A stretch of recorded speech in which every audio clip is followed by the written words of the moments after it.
Olá, olá a todos, muito bom dia. Começamos mais um episódio do nosso Clube Criminal, nosso encontro diário aqui no Spotify, que é gravado diariamente ao meio-dia no Instagram, Criminal na Prática, João Ricardo Batista e Thiago Bunin. Aqui quem vos fala é João Ricardo Batista, aquele advogado que fez júri do Iapó ao Chuí, até na Lua estive sustentando em plenário. Todos os dias, comigo está Rodrigo Alvarez, o defensor público há mais de 10 mil anos, e Thiago Bunin, o professor de todos nós. O tema de hoje será perguntas e respostas, e você tem a oportunidade, você que está assistindo ao vivo, de deixar suas perguntas aqui nas caixinhas de perguntas e a gente responde ao vivo e a cores. Thiago Bunin, bom dia!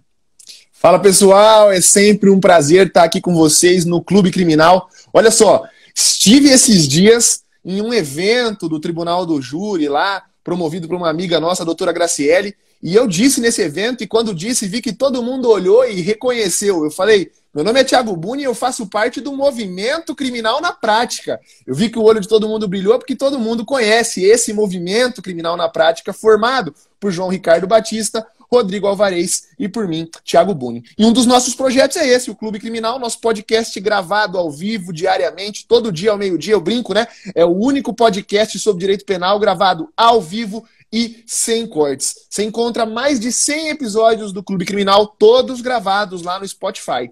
Então quem sempre pergunta aí onde você consegue ouvir os outros episódios, se esse vai ficar gravado, não só esse, como todos estão gravados lá no Spotify. E hoje aqui, esfregando na nossa cara esse céu azul e esses lindos coqueiros, Rodrigo Alvarez, defensor público há mais de 100 mil anos, meu amigo.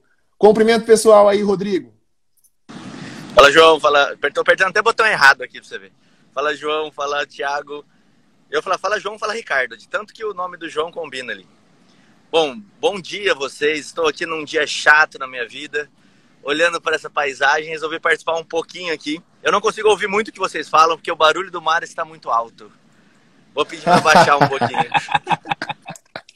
Sacanagem, viu? Sacanagem. É isso aí. Bom, hoje a nossa live é aquela live que vocês adoram, né? Aquela live de perguntas e respostas. Ó, tá até escrito aqui em cima da cabeça do João, João. Aponta aí, João. Perguntas e respostas, tá? E eu vou te mostrar aqui embaixo, ó. Mais precisamente embaixo do Rodrigo, salvo melhor juízo, tem uma caixinha de perguntas ali. E a gente pede para que todas as perguntas que vocês tiverem sobre temas variados, vocês coloquem na caixinha de perguntas. Porque daí a gente consegue fixar da forma que a gente fez aqui com a pergunta do Aloha EDPH e botar a sua pergunta aqui para a gente poder conversar um pouco sobre ela. A primeira pergunta, eu acho que é uma pergunta aí muito boa para o João, para mim, etc., que é o seguinte: existe recurso... Fala, João. Só um minutinho, antes de você falar da pergunta, eu quero só avisar o pessoal que está aqui na live pelas primeiras vezes. Quem já está aqui vai ajudar a gente a responder as perguntas do pessoal que está chegando. Esse é o movimento criminal na prática. Rodrigo Alvarez, Thiago Bunin e eu, diariamente, a gente vem até as redes sociais para dar informação prática, profissional na advocacia criminal, gratuita para você. Isso aqui que você está vendo, perguntas e respostas, a gente discutir casos reais, é um gostinho, é uns 50 centavos, melzinho na boca do que é a sala secreta da comunidade criminal na prática. O que é comunidade? É um local onde a gente, toda terça-feira, Rodrigo Alvarez e eu, a gente dá aula gratuita para você que quer assistir a gravação ao vivo. Você vai lá no YouTube e bate Criminal na Prática e você vai poder ter acesso a essas aulas, a gravação dessas aulas, de todo o manancial de conhecimento que a gente deixa disponível para os nossos alunos. Se você quiser, a não ser, para além da forma gratuita, ir para a comunidade, participar dos grupos de WhatsApp, participar da sala secreta, você acessa www.criminalnapratica.com.br. Para além disso, para além de todo o material gratuito que a gente disponibiliza para você, você pode adquirir também cursos, programas de treinamento, como Formando Criminalistas do Thiago, que de vez em quando abre-se turmas para que você se forme como um profissional de sucesso, um profissional capacitado. Quer só ter conteúdo gratuito? Vem todo dia aqui no Clube Criminal ou vai toda terça-feira lá no YouTube e procura Criminal na Prática. Esse movimento foi criado para transformar a sua advocacia criminal. E hoje, perguntas e respostas você vai deixar aqui embaixo, assim como o colega Aloha EDPH já deixou a primeira pergunta sobre recurso. Recurso aonde? Tribunal do Júri. Eu, particularmente, vivo vivo sustentando o internário do júri, e o Thiago é a maior referência que eu conheço em recursos. Então eu escolhi essa pergunta para ser a primeira pergunta, para a gente já chegar com tudo. Manda ver, Thiago Buni. Bom, pergunta interessantíssima, João. Vou até passar número de julgados aqui, vou até passar uma jurisprudência bastante interessante sobre o caso, tá? Cabe sim recursos contra a decisão do Tribunal do Júri, fundamento está lá no artigo 593, inciso 3, tá? Só que tem muita discussão legal sobre esse tema, né? As discussões aí que estão no momento aí em debate, primeiro, é uma novidade do pacote anticrime, o artigo 492, inciso 1, letra E, que fala sobre a execução imediata nas condenações do Tribunal do Júri. Aí eu já quero dar uma dica, né? Como é que você vai fazer para que o seu cliente, para tentar que o seu cliente não seja preso em casos de condenação no Tribunal do Júri? E aqui bastante importante, tá? É importante você pensar que o cliente que está pronunciado por homicídio qualificado não pode mais ir para plenário sem um HC preventivo. Por quê? Porque esse 492, inciso 1, letra E, permite que o juiz, se a condenação for acima de 15 anos, coloque ele para começar o cumprimento de pena imediatamente. Você vai fazer um HC preventivo, tá? E no seu HC preventivo, a tua principal tese vai ser que essa novidade do 492, inciso 1, só se aplica para crimes cometidos após 23 de janeiro de 2019, tá? Dificilmente, o João que faz plenário toda semana sabe disso, né? Dificilmente agora, em 2021, você vai estar fazendo o plenário de um caso que o homicídio aconteceu depois de 23 de janeiro de 2021, beleza? Então, a primeira tese é de irretroatividade, o 492 não retroage. Então, antes até de falar do recurso, eu quero falar sobre esse cuidado que você tem que ter de não permitir que o teu cliente vá para o plenário sem um HC preventivo, beleza? Professor Thiago, uma pergunta. Mas essa lei, essa normativa da Lei 3.964, não foi trazida pelo CPP? Norma processual se aplica de imediato, Thiago. E aí, Thiago? Mas ela é uma norma processual penal mista, né? Ou híbrida, né, João? O que é uma norma processual penal, né, mista ou híbrida, né? Aquela norma que está prevista no Código de Processo, mas ela é uma norma que tem conteúdo material. O próprio nome lá do 492 já fala, né? Ele é uma execução provisória de pena. Então a prisão é prisão-pena, beleza? A prisão é prisão-pena. Outra coisa que é bastante interessante falar, trazer aqui a respeito desse tema, recursos no Tribunal do Júri. A gente tem uma discussão, João, sobre o cabimento ou não, tá? A gente tem uma discussão sobre o cabimento ou não de recurso contra a decisão absolutória no júri. Então é discutível se cabe recurso da decisão absolutória no júri. Minha posição é a posição do professor Geraldo Prado, é a decisão do Lênio Streck. A minha posição é de que o 593, inciso 3, letra D, 593, inciso 3, letra D, que é aquele recurso contra a sentença do Tribunal do Júri, dizendo que a decisão dos jurados, né, está contrária à prova dos autos, não foi recepcionado pela Constituição Federal de 1988 no que tange à decisão absolutória. Contra a decisão condenatória cabe recurso, contra a absolutória não.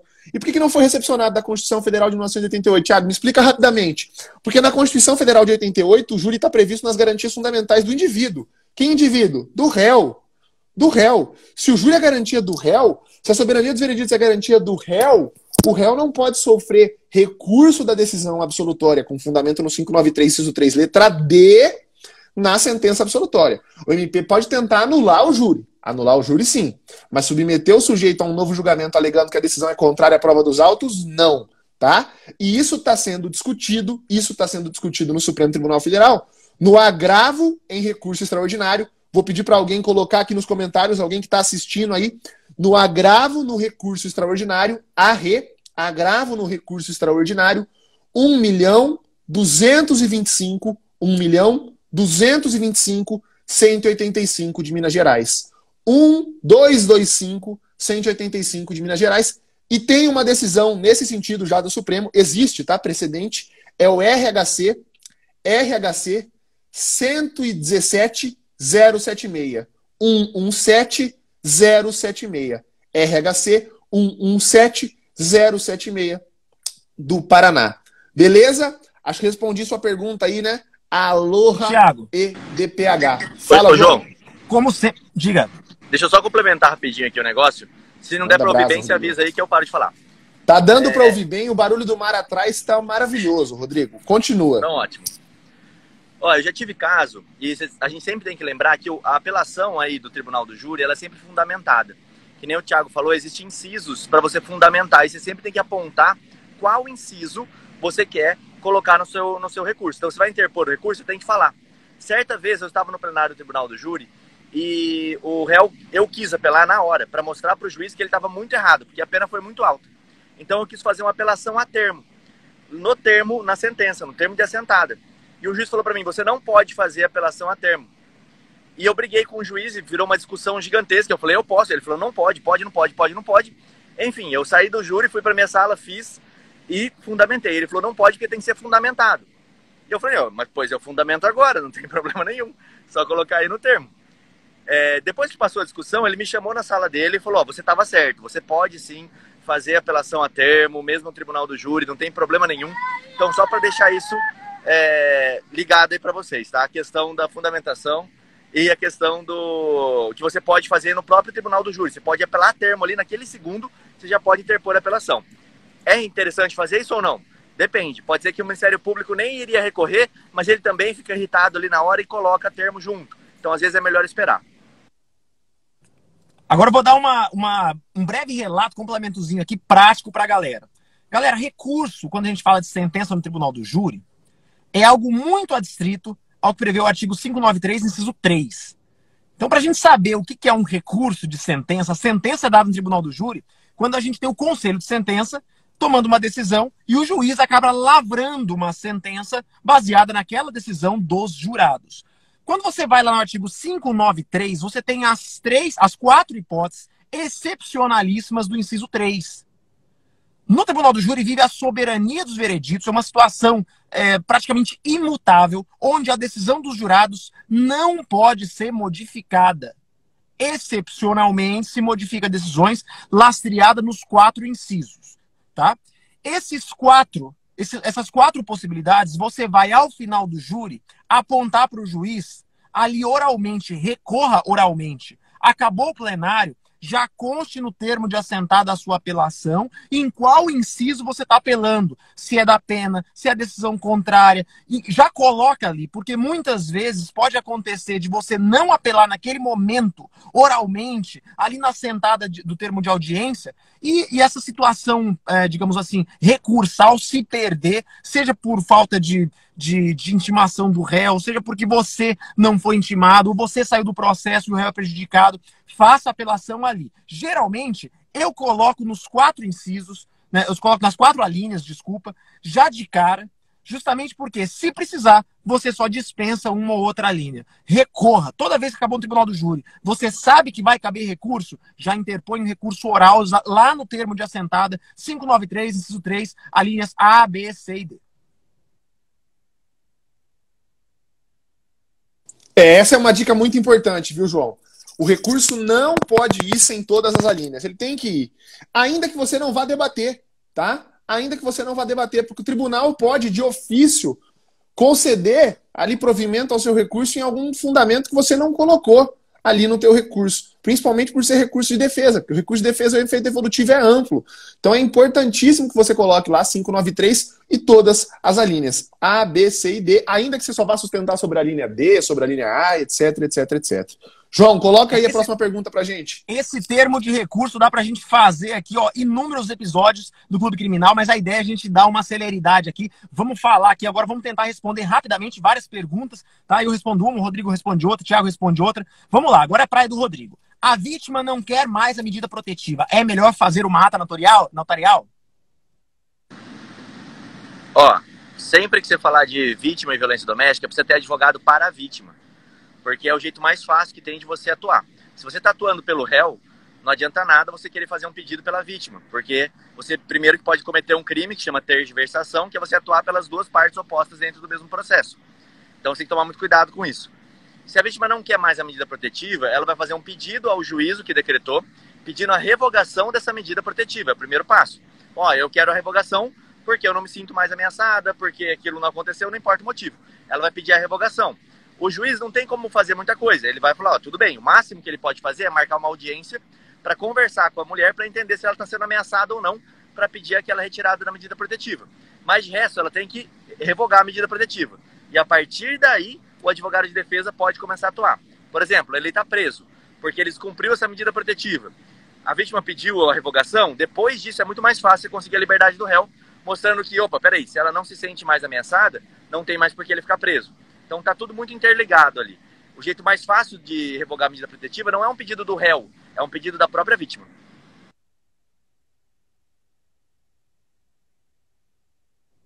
Perfeito, perfeito. Vamos para a próxima pergunta aqui. Galera, tem uma caixinha de perguntas aqui embaixo. Vocês vão deixando as perguntas aqui embaixo, tá ok? Vamos lá, pergunta agora para o Thiago Bunin. Essa pergunta aqui é interessante. Qual recurso cabível contra acórdão, agravo em execução, que caça a progressão de regime e exige criminológico? Exige exame criminológico, né? Onde está a pergunta, João? Quem que fez ela? Embaixo, só para eu... Tá aparecendo o Vinícius AB91. Qual o recurso cabível? Não tá fixada. Não tá fixada não, né? Tá aparecendo fixado aqui para mim, tá? Qual o recurso cabível contra acórdão de agravo de execução que caça a progressão de regime e ainda exige criminológico? Ele está perguntando qual o recurso para agravo em execução. Qual que é o recurso contra a denegação não provimento do agravo em execução? Vinícius, o agravo em execução ele segue todo o rito do rese, tá? Do recurso em sentido estrito.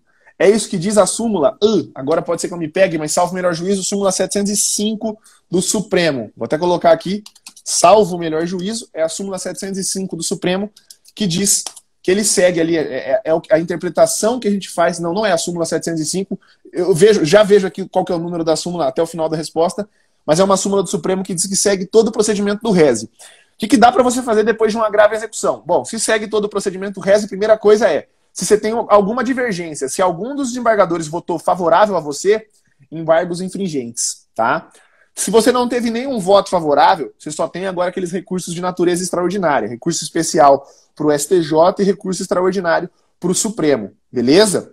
Lembrando, para você fazer esses recursos é imprescindível que esteja pré-questionado alguma matéria, tá? No seu agravo em execução. Se não estava pré-questionado, você vai ter que fazer embargo de declaração. Cuidado, embargo de declaração, prazos são de 2 dias. E aí você vai fazer o embargo de declaração para fins de pré-questionamento. Fez o pré-questionamento? Ok, agora você já pode fazer o recurso especial e o recurso extraordinário. Tiago, mas determinou a regressão de regime, mandou fazer exame criminológico, etc. Meu cliente já foi preso, preciso dar uma celeridade. Dá para você fazer, tanto junto com o recurso especial, quanto também, simultaneamente, ao recurso extraordinário, um HC substitutivo. Eu só não aconselho fazer apenas o HC substitutivo. Por quê? Porque daí você corre o risco de tanto a STJ quanto o Supremo, a depender da turma, não conhecer daquele agravo substitutivo. Então eu falo para você fazer ambos simultaneamente, porque o HC vai dar a celeridade que você precisa, sem correr o risco desse HC não ser conhecido. Porque se esse HC não for conhecido, você tem o recurso especial e o recurso extraordinário que em algum momento vão chegar lá. Beleza? Então esses são os recursos cabíveis neste caso. Perfeito, excelente. Como sempre, brilhante, Thiago Buni. Uma salva de palmas aqui nos comentários para Thiago Buni, o nosso professor em fase recursal. Nunca me decepcionou e não nos decepcionará. Vamos lá. Só, rapidinho, João, só a súmula. Sim. A súmula é a súmula 700 do Supremo, tá? Ela não fala exatamente o que eu disse, mas é a interpretação da súmula 700 do Supremo, junto lá com um artigo que fala sobre o agravo em execução na lei de execução penal, salvo melhor juízo, 192, 194, 195, algum desses dispositivos, tá? A interpretação desses dois é o que leva a gente a dizer que, olha, tudo que cabe para o rese, recurso em sentido estrito, segue também para o agravo em execução. O agravo em execução bebe da água do procedimento do recurso extraordinário, beleza? Perfeito. Galera, é o seguinte, quem está ouvindo ao vivo aqui a gravação, esses episódios do Clube Criminal ficam todos gravados no Spotify. Você pode ir lá no Spotify, procurar por Clube Criminal e acompanhar todos os episódios anteriores. Para você que está pegando o replay aqui no Spotify e quer participar da gravação ao vivo, todos os dias, segunda a sexta, Rodrigo Alvarez, Thiago Bulling e eu estamos aqui no Instagram gravando o nosso podcast ao vivo. E você pode participar da gravação ao vivo conosco, fazendo as suas perguntas. Vamos lá. Próxima pergunta. Veio da Claudine Enxovais. Vamos lá. No caso de falso testemunho do réu, no caso, tribunal do júri. Vamos lá. Aqui no Brasil a gente não tem o crime de perjúrio. O réu pode, se ele bem entender, na sua autodefesa, distanciar-se da verdade. Você viu que bonito que eu falei? Não falei mentir, né? Falei distanciar-se da verdade. Ele pode fazer isso, até porque na autodefesa é o momento onde ele dá a sua versão dos fatos frente ao que já foi produzido durante o procedimento de instrução e até mesmo nos interrogatórios em plenário. Agora, eu particularmente oriento meu cliente sempre no sentido da verdade.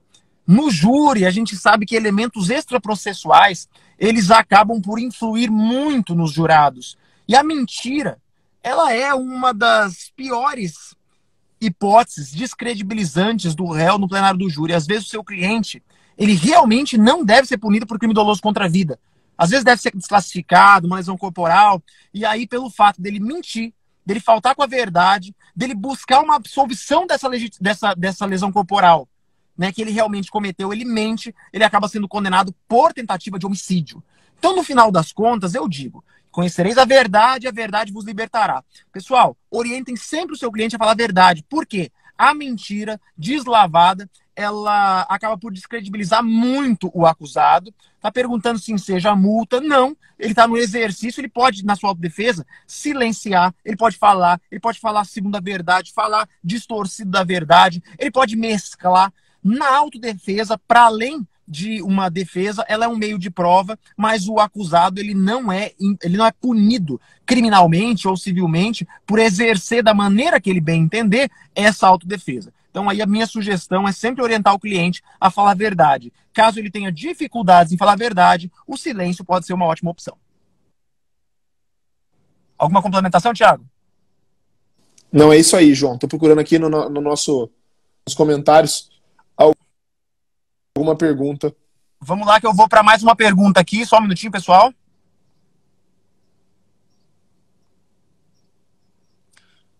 E lembrando, hein, pessoal, vai mandando a pergunta na caixinha de perguntas. Eu tô com algum problema, João, que para mim ainda tá parada aquela primeira pergunta, fixada ela, mas não tem problema. Vamos lá.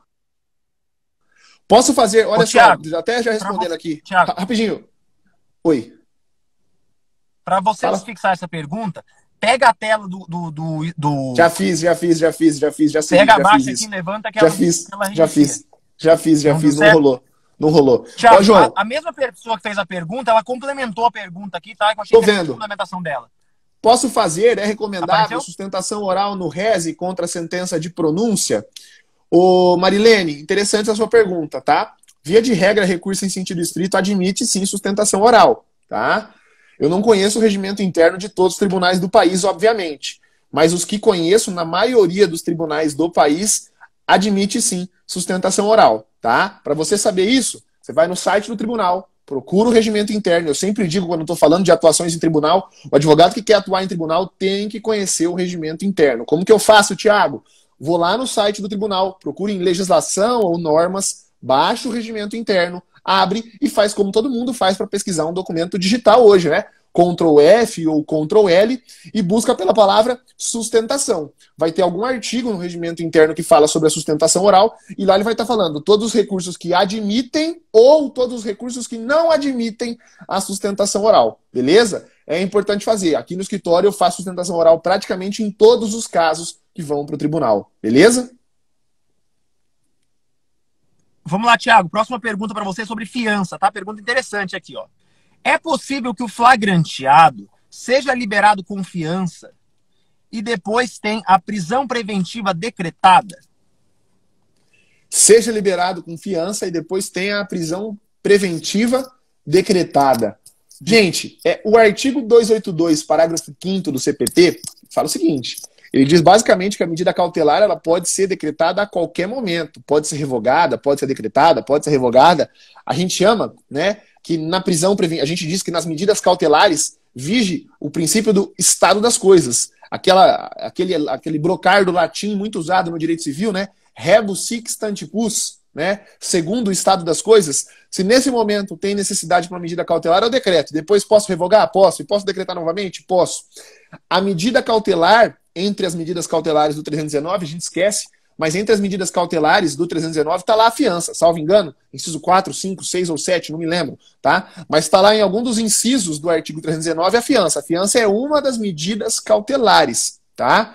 E a fiança impõe obrigações que são próprias dela. Então lá no artigo 327, 328, lá estão as obrigações da fiança. Seu cliente, se ele descumprir uma das obrigações da fiança, por exemplo, sempre digo, é algo bastante interessante. O réu tem obrigação de comparecer à audiência? Não, não tem. Faz parte da autodefesa dele e ele pode querer estar presente na audiência, ele pode querer comparecer na audiência, mas ele não é obrigado, tá? Pelo direito à não autoincriminação. Só que tem uma exceção. O réu que está solto com fiança, uma das obrigações da fiança é comparecer a todos os atos processuais. Outra obrigação, manter o endereço atualizado. Então, se o teu cliente, né, que foi liberado com fiança, por exemplo, não é encontrado para ser intimado, por exemplo, falta a audiência, ele quebrou a fiança, e uma das consequências da quebra da fiança, não é obrigatória, o juiz pode entender necessário a decretação da prisão preventiva, tá? E também pode surgir outros motivos para a prisão preventiva. Por exemplo, o sujeito foi solto na audiência de custódia com o pagamento de fiança, mas no decorrer do processo ameaçou uma testemunha. Pode ser que o juiz entenda que esteja presente o fundamento da conveniência da instrução criminal e, por isso, decrete a prisão preventiva do seu cliente. Agora, tese para você. Qual que é a tese? Você tem que perceber, você tem que analisar se surgiu algum novo fundamento para prisão preventiva após o recolhimento da fiança. Senão você vai alegar, olha, magistrado, não mudou nada desde que meu cliente foi solto e recolheu a fiança. E, inclusive, foi feito o recolhimento da fiança. Inclusive, ele pagou a fiança. Como não tem nenhum fundamento novo, por que está sendo decretada a prisão preventiva? Não tem perigo gerado pelo estado de liberdade.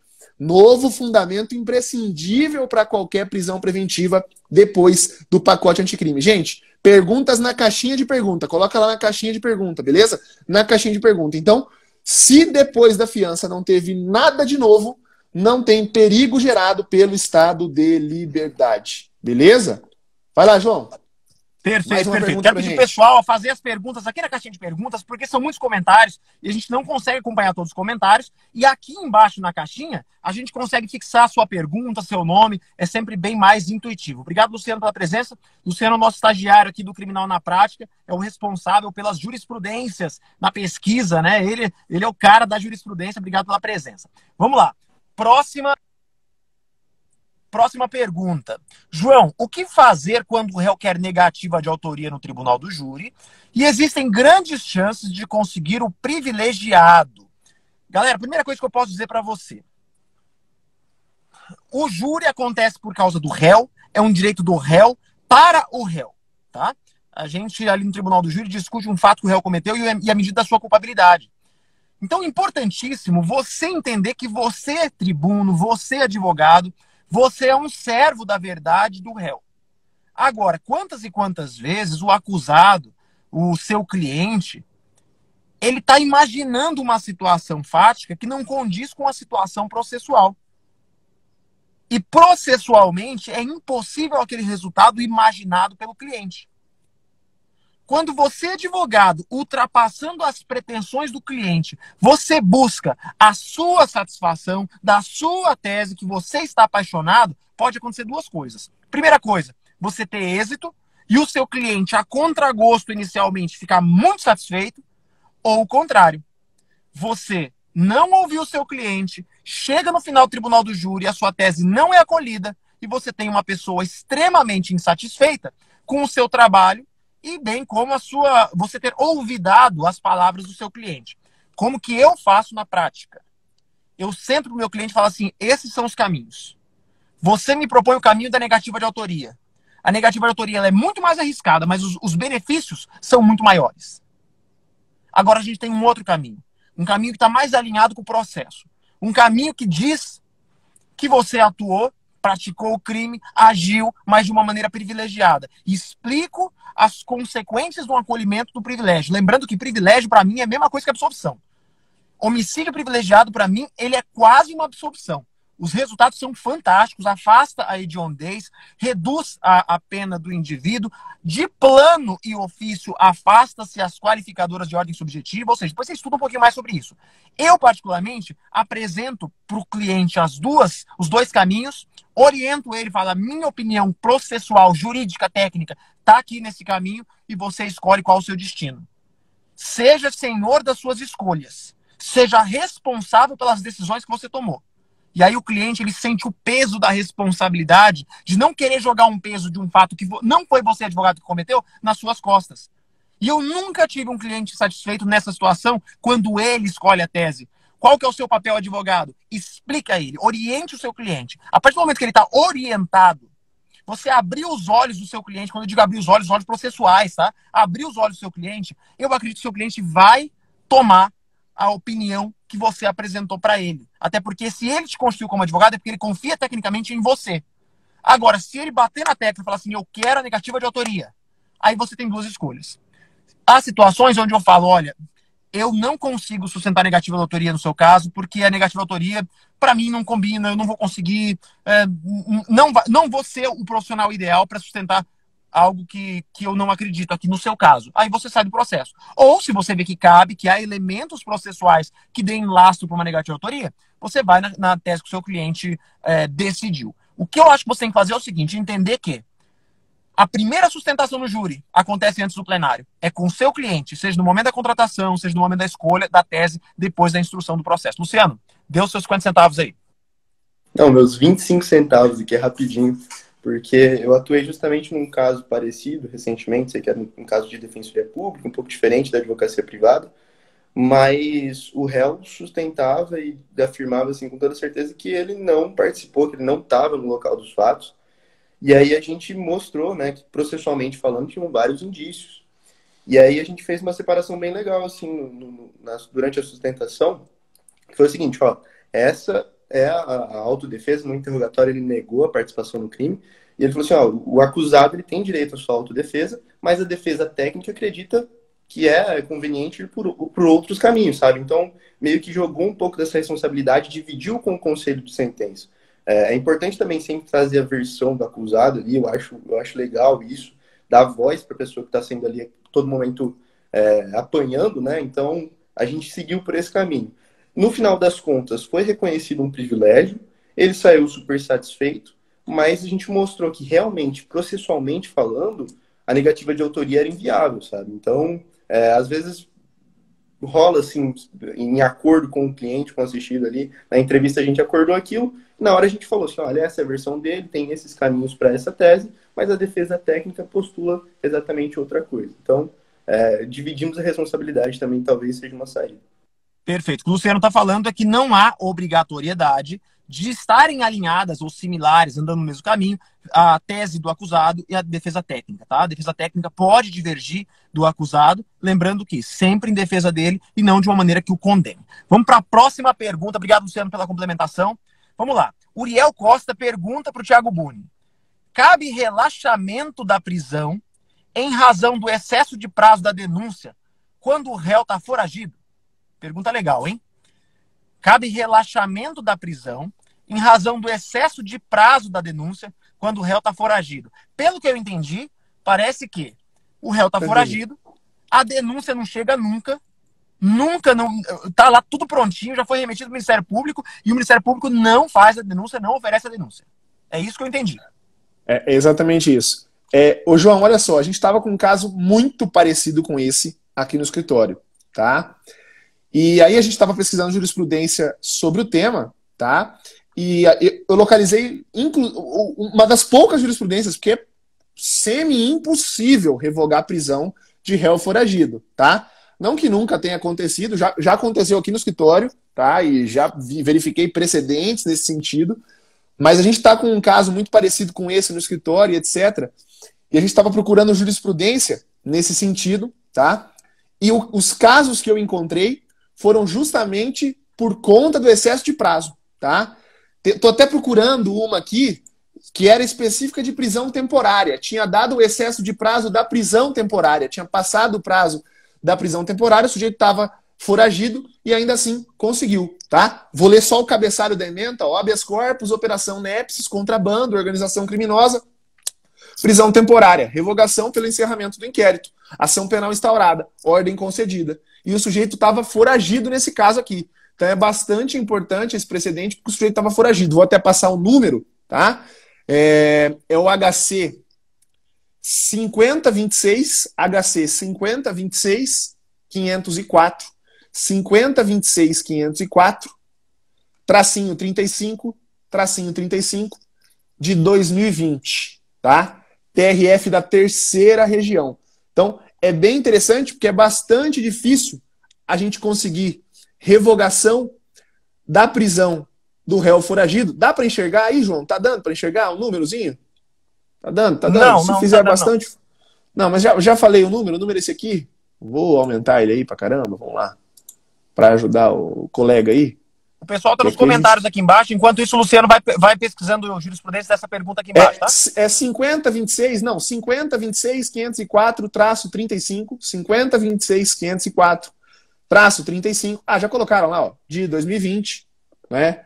De 2020. É um caso do TRF3 da terceira região. Relatoria do desembargador José Marcos Lunardelli, tá? Beleza? Então acho que uma das hipóteses possíveis de revogar a prisão do réu que está foragido é justamente essa. O excesso de prazo para o oferecimento da denúncia ou, né, o excesso de prazo na prisão temporária ou ainda a ausência de contemporaneidade. Só isso, tá? Porque você alegar ausência de periculosidade, falta de garantia da ordem pública, qualquer outro argumento que você for debater, principalmente que não está presente aquele fundamento de assegurar a aplicação da lei penal, que é justamente evitar a fuga, é muito difícil, né? Porque como você argumenta que não está presente o fundamento de evitar a fuga se o teu cliente está foragido? Bastante complicado. Exatamente. Vamos lá, próxima pergunta interessante. No caso de ANPP, cabe devolução da fiança recolhida na prisão em flagrante? Pergunta muito, muito, muito interessante. Isso aqui é um calcanhar de Aquiles, tá? Vamos tentar debater um pouquinho sobre isso. Thiago Buni. Tá, bom, vamos lá. Cabe devolução do valor pago na fiança quando eu estou fazendo a ANPP? Não tem nada no ANPP que fala que feito a ANPP você perde a fiança. Mas o que está acontecendo? A maioria dos promotores, assim como já fazia com a suspensão condicional do processo, quando o seu cliente tinha recolhido fiança, né? Eles utilizavam do valor da fiança como reparação do dano na suspensão condicional do processo. E isso vem sendo utilizado também no ANPP, tá? No ANPP eles estão colocando lá como uma das condições no acordo de não execução penal reparar o dano, indenizar a vítima. E aí se utiliza do valor da fiança para a reparação do dano. Agora, uma dica prática que eu quero te dar. Tá lá na audiência com o promotor tratando sobre as condições do acordo de não persecução penal. O promotor não falou nada da fiança, fica quieto. Tá? Se o promotor não falou nada da fiança, fica quieto. Não vai levantar a mão e falar: promotor, e a fiança do meu cliente? Devolve? Porque aí você acendeu a luz na cabeça dele que ele vai falar: não devolve não. Vai usar da fiança para reparar o dano. Fica quieto, tá? Deixa o promotor passar as condições, deixa o magistrado homologar. Depois que o magistrado homologou e teu cliente cumpriu com a extinção da punibilidade, vai ter a devolução da fiança. E isso foi até uma pergunta que eu respondi no meu Instagram esses tempos, e foi até uma pergunta que o João, um dia a gente estava discutindo sobre isso, né, João? Um dia a gente estava discutindo sobre isso, e foi algo que o João também falou ali: Thiago, e aí no caso do acordo de não persecução penal, tem previsão legal para isso? Tem. É um dos casos da devolução da fiança, é justamente a hipótese de extinção da punibilidade. Só vou localizar aqui o dispositivo legal para vocês, mas eu fiz até um vídeo no meu Instagram sobre isso, tá? Fiz até um vídeo no meu Instagram sobre essa matéria. Tô procurando aqui, não sei se o João vai lembrar. João, fala alguma coisa aí só para eu achar isso, esse dispositivo legal. Vai procurando uma outra. Enquanto o Thiago vai procurando uma outra pergunta aí que eu acho isso. Okay? Pergunta interessante aqui da doutora Isia Lima. Eu acho que é Isia Lima. Ok, vamos lá. Rapidão, João. Parando aqui. Diga. Artigo 337, tá? Então, se o promotor não fala nada da fiança no acordo de não persecução penal, fica quieto, deixa o juiz homologar, deixa seu cliente cumprir. Depois que seu cliente cumpriu a NPP, o juiz declarou a extinção da punibilidade. Quando o juiz declara a extinção da punibilidade, você vai fazer uma petição. Olha, o artigo 317 prevê, está lá escrito, 337, artigo 337. Se a fiança for declarada sem efeito ou passar em julgado a sentença que houver absolvido o acusado ou declarada extinta a ação penal, o valor a que constituir atualizado será restituído sem desconto. Sem desconto. Beleza? Ok? Então o artigo é o 337. Sempre que o seu cliente for absolvido ou extinta a punibilidade, devolve a fiança. Rapidinho, rapidinho. Dica sobre honorários relacionados à fiança. Na maioria dos processos do escritório, que eu fecho o contrato de honorários quando já teve fiança ou até quando não teve, tá? Eu coloco a devolução da fiança, ou na absolvição, ou na extinção da punibilidade como um êxito para mim, tá? Óbvio que você tem que concordar isso com o cliente. Cuidado, já vi advogado sofrer processo ético na OAB, tá? Sou presidente da Comissão dos Advogados Criminalistas aqui, já vi advogado responder processo ético na OAB, porque pegou lá a fiança do cliente sem estar constando isso no contrato, tá? Você pode colocar a fiança como uma cláusula de êxito, mas isso precisa estar no seu contrato e óbvio, né? Joga limpo, mostra isso para o cliente, tá bom? Pessoal, só uma pausa aqui. Você está gostando desse episódio de hoje? Perguntas e respostas? Imagina só uma situação onde você, numa sala secreta, numa sala de vídeo fechada, só com criminalistas, onde você possa explanar o seu caso real. Você venha até o Rodrigo, até o Thiago, até mim, e fale dos seus dramas do processo. E aí, com esses criminalistas de todo o Brasil, a gente pudesse discutir esses casos reais. Por mais utópico que pareça, isso existe, chama Sala Secreta, é um dos momentos mais especiais da comunidade criminal na prática. Então, se você está gostando disso, isso aqui é só um gostinho do que é uma sala secreta na comunidade criminal na prática. Vai lá e acessa www.criminalnapratica.com.br e você vai poder participar por um valor módico, simbólico, tá? R$140, R$130, R$130, você pode participar de um mês, só para você testar. Eu tenho certeza que você vai se encantar. Venha participar conosco na Sala Secreta, que é algo muito parecido com isso aqui. Mas lá a gente responde, para além de perguntas, a gente responde dúvidas de casos reais. A gente discute o seu processo, a sua dúvida no seu caso. Vamos lá. Continuando. Se o MP não juntou o exame de corpo de delito na denúncia, pode fazer juntada posterior? Vamos lá. Essa pergunta aqui eu quero até que depois o Thiago complementa. Porque você tem que saber o seguinte, a produção da prova acontece durante o processo. Há situações que até mesmo depois da oitiva das testemunhas, abre-se prazo, né? O artigo 402 abre-se prazo para que as partes produzam junto os documentos, peçam diligências e tal. Então, assim, durante o processo, esse laudo pode ser juntado a qualquer momento. Mas você, advogado, sabendo que é imprescindível a presença da prova da materialidade, no seu caso em concreto, você vai requerer para o Ministério Público que junte exame de corpo de delito? Não tem muita lógica nisso. O Rodrigo Alvarez sempre fala que na violência doméstica, quantas e quantas vezes, ele acabou até por permitir uma condenação em primeiro grau, muito cuidado com isso que eu estou dizendo, tá? Ou seja, ele viu que houve uma condenação em primeiro grau, sem que houvesse um laudo pericial, uma prova documental da materialidade, e depois em recurso, onde não se discute mais questões probatórias, aí sim ele buscou a absolvição por ausência de materialidade ou até mesmo insuficiência de provas. Então fica uma dica aqui, uma estratégia processual. Não seja você a pessoa que vá produzir prova contra o seu cliente, ainda que indiretamente requerendo que a parte contrária traga esse tipo de exame pericial para dentro do seu processo.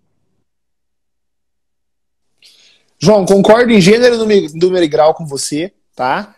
E quero fazer só uma observação. Se esse exame de corpo de delito vir juntado depois da audiência de instrução, você consegue anular a audiência, tá, meu amigo? Tá? A jurisprudência do Supremo e do STJ é que todas as provas utilizadas pelo Ministério Público precisam ser juntadas aos autos antes da audiência de instrução, que é o ato que marca, via de regra, o encerramento da produção de prova no processo, né? Depois da audiência de instrução, é só artigo 402. É só aquelas diligências complementares, beleza? Cuja necessidade surjam na audiência. O exame de corpo de delito já existia lá quando o fato foi praticado. Então já precisava estar nos autos antes da audiência de instrução, beleza? Perfeito, perfeito. Vamos lá, próxima pergunta para o Thiago Bunin. Pergunta interessante, hein? Bem atual, cabível em tempos de pandemia. Pode o juiz negar a presença do réu sob o argumento de afastamento social Covid-19, sendo que os demais personagens estão presentes? Olha só. Nega a presença do acusado por conta de pandemia, mas as outras pessoas estão presentes. Tá. Eu tô entendendo que o colega tá dizendo, olha, o juiz falou que na audiência de instrução, testemunhas, vítima, etc., vão todos estar presentes, mas o réu não. O réu não vai estar presente. Tá? O réu não pode estar presente. Minha posição aqui, eu vou tentar até pensar com uma cabeça mais equilibrada, tal. Vamos lá, né? É direito do réu estar presente? É direito do réu estar presente nas audiências, tá? Tem jurisprudência do STJ e do Supremo nesse sentido, tá? Teu cliente tem que estar presente em todas as audiências, tá? Inclusive, é objeto do artigo 14 do Pacto Internacional de Direitos Civis e Políticos. Isso aqui foi objeto da última aula do Criminal na Prática, Thiago Bunin e eu, a gente falou sobre isso. A obrigatoriedade da presença do acusado no seu próprio julgamento.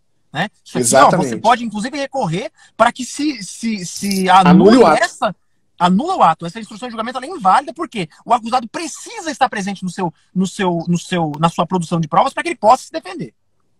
Agora, deixa eu te advertir de uma coisa, porque no cenário pandêmico eu acho que essa exceção pode vir eventualmente em alguma impugnação.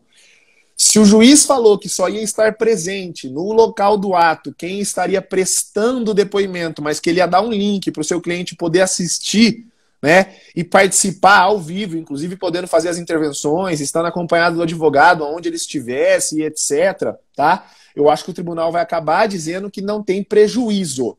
Agora, se nem link para que o teu cliente acompanhasse por videoconferência, ao vivo, a audiência o juiz forneceu, aí certamente você consegue anular o ato. Beleza?